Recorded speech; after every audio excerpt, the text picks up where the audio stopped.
All right, so working on the truck a little bit today. I was going to do some messing around with the wastegates because the truck on wastegate makes like 13 to 15 pounds. So I didn't want it to do that anymore. So I was going to modify the wastegate spring so it would actually make less boost. So what I did was I took the passenger side wastegate off and then I tested it. It opened at like 6 pounds. So then I decided to cut a couple coils off of it to get it to open at like 3 pounds. So I did that. I cut 2 rings off of the spring. And then what I did was I welded the top flat part back onto it so it was even and the top would push down evenly on it.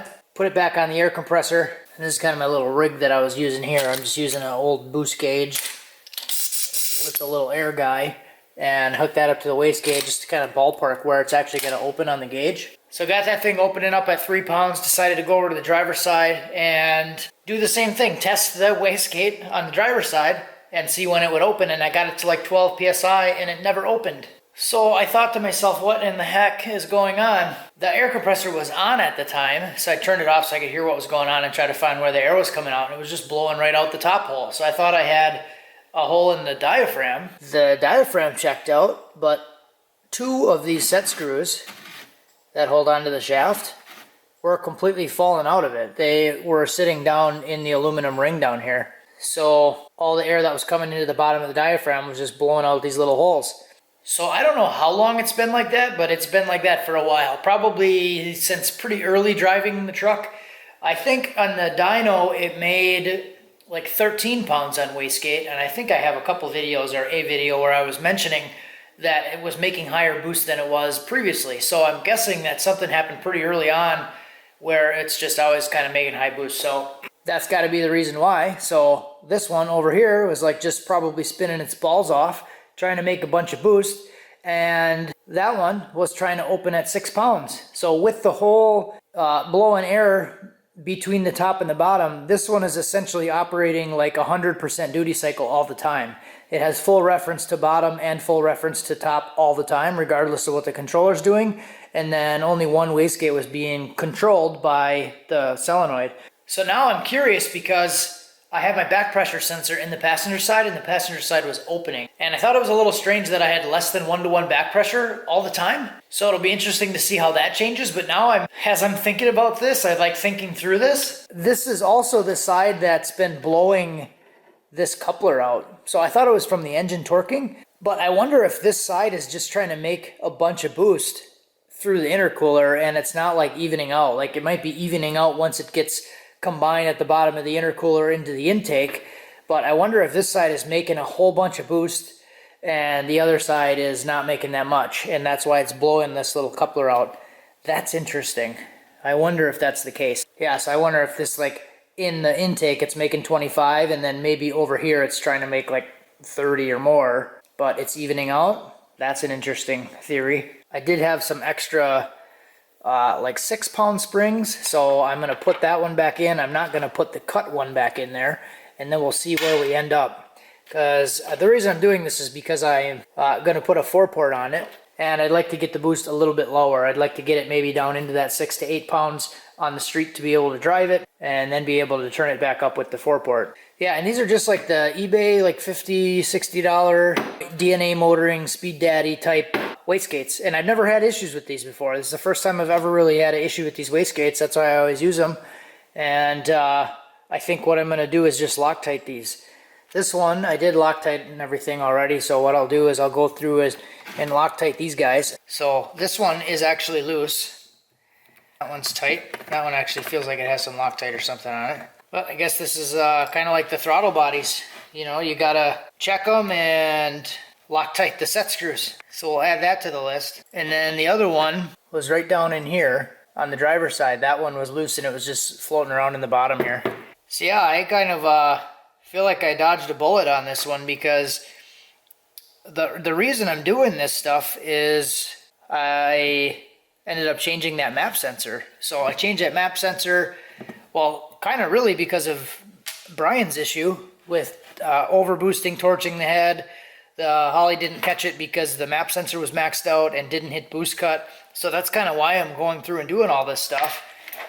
Changing the map sensor so my boost cut will work, and then going to the 4-port so I can run lower boost, stuff like that. because I want to be able to run lower boost on the street, but still be able to turn it up. So yeah, kind of feel like I probably got lucky a little bit here with some of this stuff and didn't really have any issues. This is kind of really, I guess, the first one of the first issues that I guess I could say I've had with the truck since I started running this setup.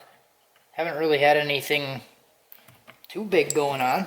But yeah, I guess I did think that was a little bit strange that it kind of ran high boost on wastegate. But it worked out for what I was doing because I was running it at 13 and then it made around 25 at 85%.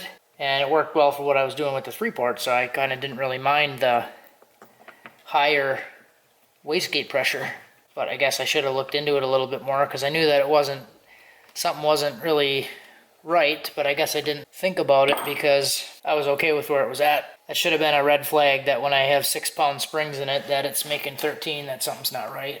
So I'm gonna go in for the night. I don't know about you, but I'm going to go to bed. I got the 2 wastegates all done now with the new springs. They open around like 6-7 pounds on that other little gauge, and I don't know if that's completely accurate. So I think I'd be really happy with it opening, let's say like 7 to 8 pounds. If that could be my new wastegate setting, that would be really cool. Because I'd like to be able to run it maybe like 7 pounds on the street with the dial-a-boost down and then still be able to turn it up close to 30. That would be ideal. But that does suck now because I have to like redo all the dial-a-boost table and redo everything for a 4-port, and I don't know what boost level each percentage makes with the 4-port now, where I was really, like, I understood the 3-port really well, what percentage does what boost, because I was able to test all that stuff on the dyno initially when I first set it up. So I had a good understanding of like what 0% does, what 50% does, what 80% does, because I went up to 88% on the dyno. So I was able to test kind of the whole range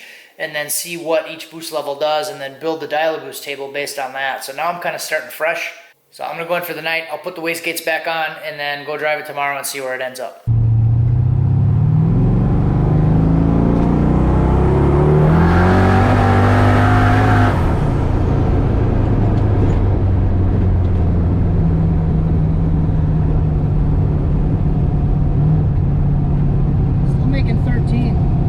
Alrighty, well, I'm a complete Dumbo, and I guess I fat-fingered the tune a little bit, and I did exactly what I explained I didn't want to do in the last video, was just rescaling the sensor and loading the file, because then the scaling's all messed up. So that's exactly what I did. Somehow, after I drove it yesterday, I must have hit the wrong one when I tried to upload it, and it actually uploaded the non-scaled tune, and that's what I was just driving it on. Luckily, the traction control was pulling 5 degrees, most of those little pulls, because it had 22 degrees in it at 13.5 pounds. So most of the time it was pulling 5 degrees, so it ended up being about 16 degrees at 13 pounds. But as it creeped up in the RPM, like closer to 6,200, that 22 degrees crept back into it for a short time. So glad I caught that.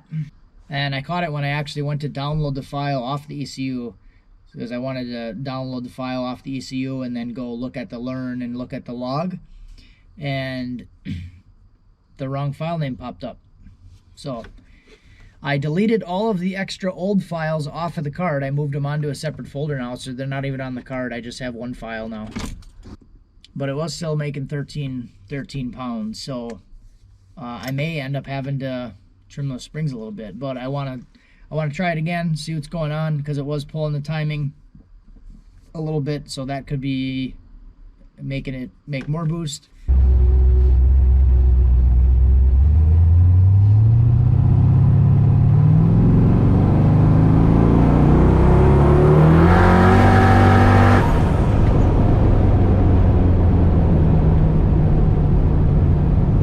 I'm making 14.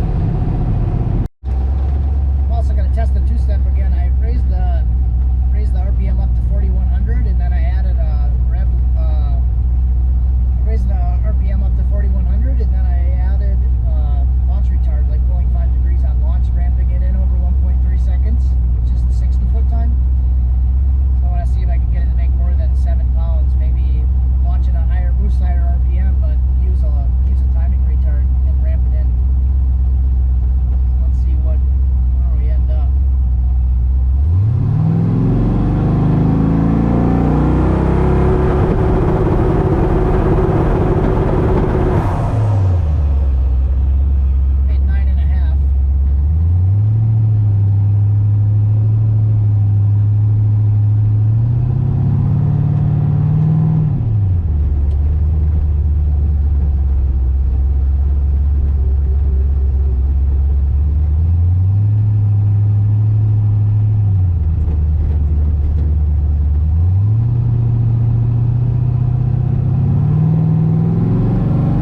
Alright guys, well, I just tested it and neither of them were opening up to 25 pounds, but now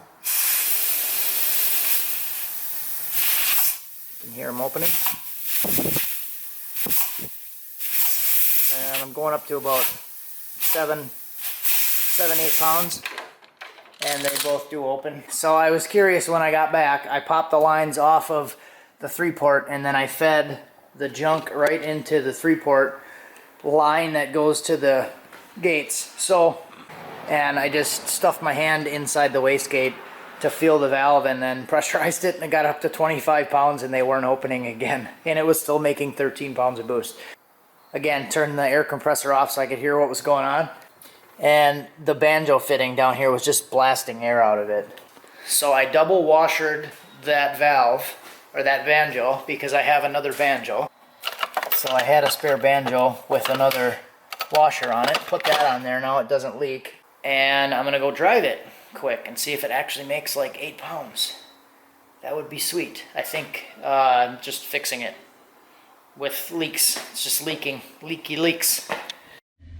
Alright, so I'm loading the file now, and it's nighttime, so I get to pretend that I'm taking the Batmobile out.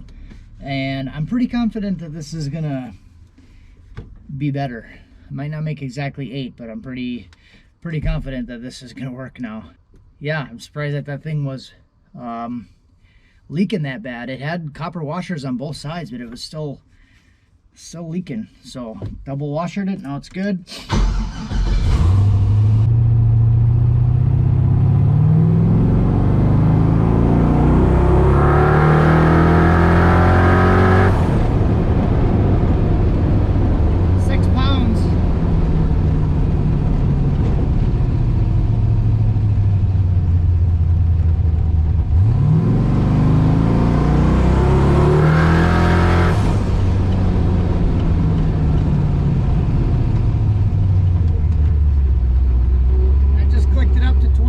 And it made 8 pounds. So perfect, it's working now. Okay, so just for reference, this is the boost line and it's making 6 pounds. So it's nice and flat, no wheel slip at all at 6 pounds, which is fantastic. That's what I wanted. And it didn't actually spike to 8 when I went up to 20%. When I went up to 20%, it activates the boost controller. So above the 0 position, I still have the gate pin shut until 4100. So this is commanding 100%. So, and that's why the boost spiked up, and then it ended up settling back down right to 6.5 when I settled, or when I lifted. So that's why the boost kind of spiked up here and then settled back down to around 6. But either way, the first little pull there did level off at 6. So I can finally say I'm excited that we got the thing on 6 pounds. So I think I ended up doing this whole thing a little bit backwards because the truck made 1,000 horsepower and it ran 8.9, and then I got it on 6 pounds. But I like the noise it made when I stuck my foot to the floor, so I guess it's okay to run it on 13 pounds right away. So that file's loaded up. I just have to next add the 4-port and start figuring out what duty cycle each boost level is going to take. So that can be a little bit tricky with the 4-ports because they kind of don't really work for a range, and then there's a range where they work, and then sometimes small percentages make big changes, so it might be a little tricky to dial in. I do plan to go to the track this Friday. Today's Tuesday, and we have like a test and tune event. So now that I did all this, it's probably going to end up being actually more testing instead of trying to go faster. But we'll see where we end up. If that stuff goes well, it might not be that big of a deal. And I guess I do have the comfort of knowing that I have already ran it up to 26 pounds, so I'm not going to be worried about like trying to make 8 and then it makes 12, or trying to make 12 and it makes 15 on accident. So I'll be able to make some decent changes and kind of jump around a little bit and experiment with it without having to worry about accidentally running too much boost within reason. But next up for the Volvo, I got this aluminum chunk now, and then I also picked up this cast, like budget cast 2JZ manifold that I'm gonna try to adapt this thing to the 4200. I know I said I was gonna work on the intercooler, but I might do the intake first because FedEx kind of biffed my package and dented the core, So I did do a claim for that. They said that might take 2 weeks, so I'm kind of going to work on this first just to see what happens with the claim. If not, I'll weld it up. The problem is if I weld the tanks on and then it leaks, that might be an issue. I'm not going to be happy about that. All of the packaging was punctured, and it's actually on the backside. There's like a big dent in it, so I'm not really too happy about that. But what I don't want to happen is I weld all the tanks and everything back on, and then they're like, oh yeah, we honor your claim, here's a replacement or whatever. So we'll see how that goes. This thing basically just has this flange here. It's a bolt-on flange, so I'm going to end up using this pipe to make runners to bolt this to this to this to that. And then in here is a big chunk of aluminum. It's like 3" by 36 by ½ inch. So I'm going to make like a ½ inch flange, and that's what's going to get welded to here. So that's kind of the plan for that. We'll see how it goes. And I think that should be pretty fun.